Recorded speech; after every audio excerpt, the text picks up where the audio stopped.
Ibrahim Traore বয়স মাত্র ৩৭, কিন্তু নেতৃত্বে একেবারেই পরিপক্ক।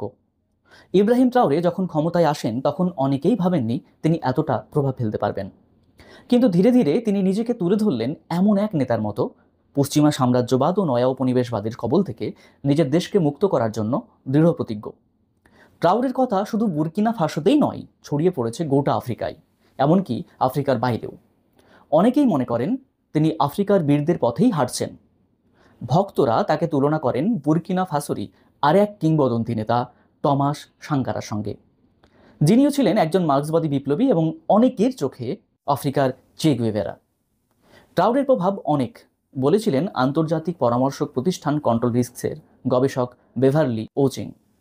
তিনি বিবিসিকে বলেন, আমি এমনকি কেনিয়া থেকেও রাজনীতিক এবং লেখকদের বলতে শুনেছি, এই তো সেই মানুষ যাকে আমরা খুঁজছিলাম।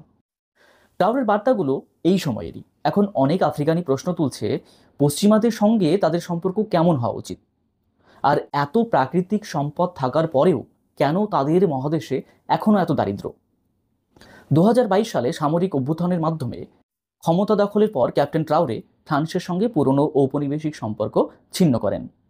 এর বদলে তিনি রাশিয়ার সঙ্গে ঘনিষ্ঠ জোট গড়ে তোলেন, যার অংশ হিসেবে এই রুশ প্যারামিলিটারি বাহিনীও বুর্কিনা ফাসোতে মোতায়েন করা হয়।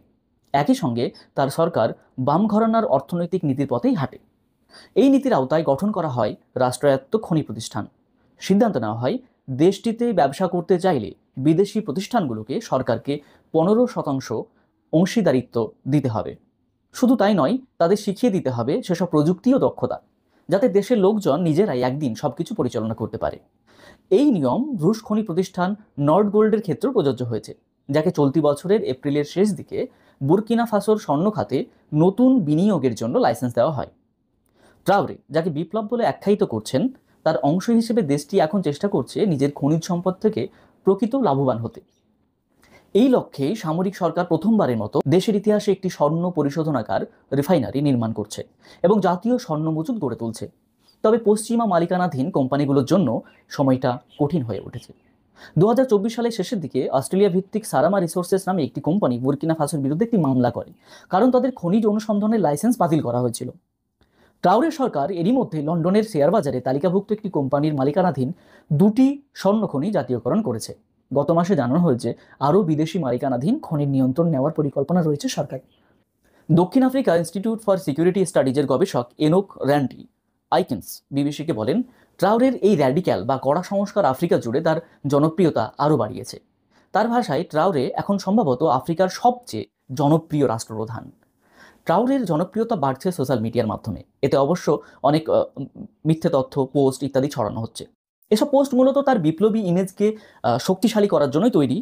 তবু এক ভিডিওতে দেখা যায় আর কেলি, রিয়ানা, জাস্টিন বিবারের মতন তারকারা, গায়ক গায়িকারা ট্রাওরের জন্য গান গাইছেন।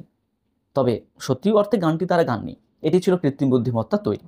বেভারলি ওচিং জানান, ট্রাওরে প্রথম আফ্রিকানদের নজর কাড়েন ২০২৩ সালে রাশিয়া আফ্রিকা শীর্ষক সম্মেলনে। সেখানে তিনি আফ্রিকান নেতাদের বলেন, উপনিবেশবাদীরা দড়ি টানলে আমরা যেন পুতুলের মতন না নাচি। ভাষণটি রুশ মিডিয়ার মাধ্যমে ব্যাপক প্রচার পায়। এর মাধ্যমে ট্রাওরে সর্ব আফ্রিকানবাদী ভাবমূর্তি গড়ে ওঠে। কিন্তু কিছুদিন আগেই ট্রাওরে রাশিয়ায় গিয়েছিলেন। সেখানে দ্বিতীয় বিশ্বযুদ্ধের সময় সোভিয়েত ইউনিয়নের নাৎসি জার্মানির ওপর জয়ের ৮০ বছর পূর্তি উদযাপন চলছিল।